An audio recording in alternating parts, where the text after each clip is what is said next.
Alam mo ba kung bakit napili ang disenyo para sa pader sa pagitan ng US at Mexico? Kung hindi mo alam, ipinagpatuloy na muli ang konstruksyon nito.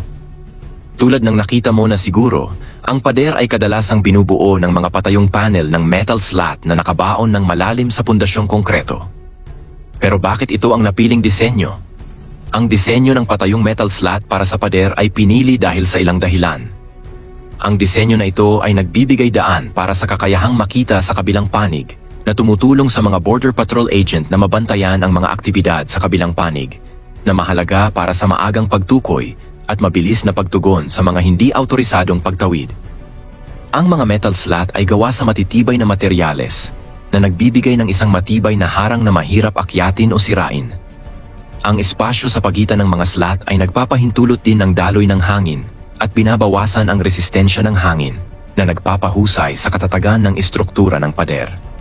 Ang modular na disenyo ng mga slat ay nagpapadali sa konstruksyon at pagpapanatili na maaaring makabawas sa pangmatagalang gastos. Ang disenyo rin ay nag-aalok ng mas makataong paraan dahil iniiwasan nito ang paglikha ng ganap na solidong harang.